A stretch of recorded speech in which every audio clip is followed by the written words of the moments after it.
Dalam nama Bapa dan Putra dan Roh Kudus, amin.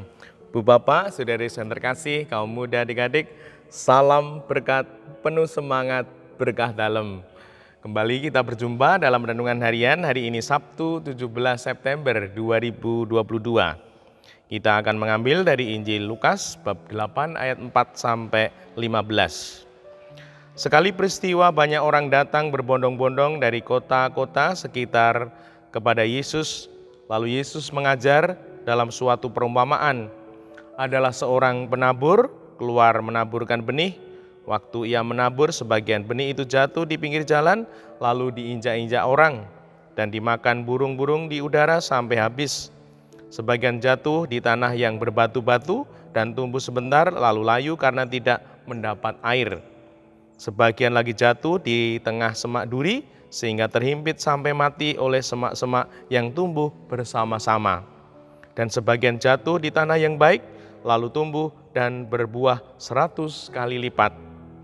Sesudah itu Yesus berseru, "Barang siapa mempunyai telinga untuk mendengar, hendaklah mendengar." Para murid menanyakan kepada Yesus maksud perumpamaan itu.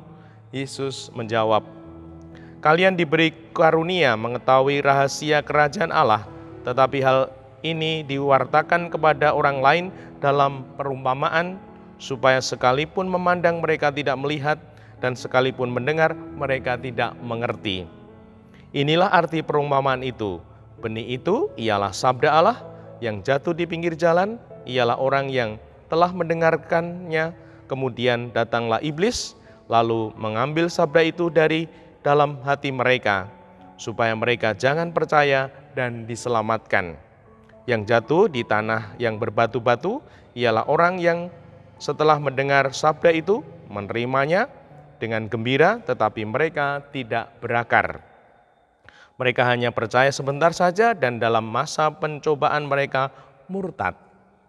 Yang jatuh dalam semak duri ialah orang yang mendengarkan sabda itu, dan dalam pertumbuhan selanjutnya mereka terhimpit oleh kekhawatiran, kekayaan dan kenikmatan hidup, sehingga tidak menghasilkan buah yang matang.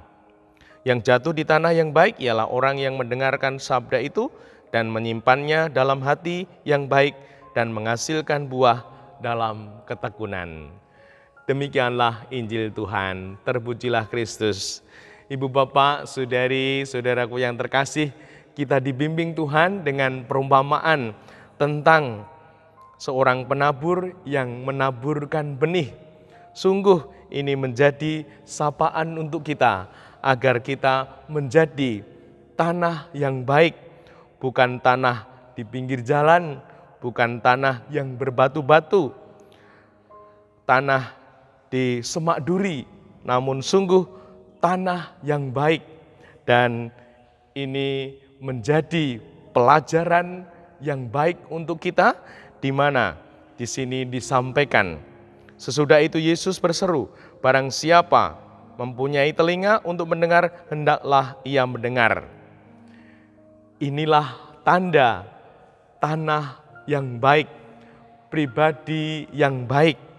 Seperti disampaikan, sebagian di tanah yang baik, lalu tumbuh dan berbuah 100 kali lipat.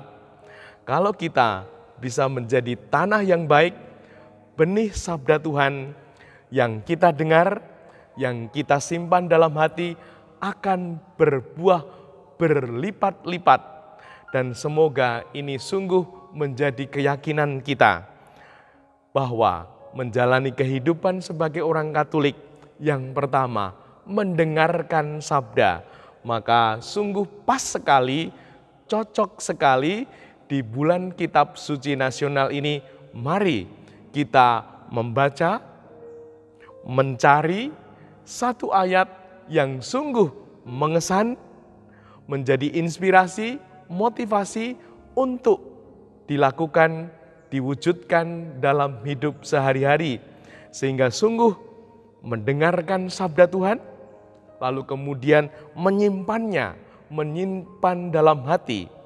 Hati yang diberkati, hati yang diwarnai sabda Tuhan, pasti hati itu akan sangat baik, pasti akan menjadi hati yang peduli, pasti akan menjadi hati yang gemati, pasti akan menjadi hati yang empati.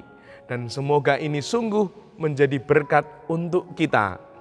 Dan semoga kita yang memiliki hati ini mau merawat, menjaga hati kita melalui siraman sabda Tuhan.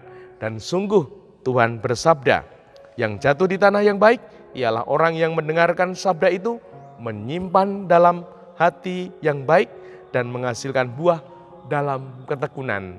Semoga kita mendengar, menyimpannya dalam hati, dan bertekun di dalam sabda Tuhan, di dalam hidup harian kita. Dimuliakanlah Tuhan kini dan sepanjang masa.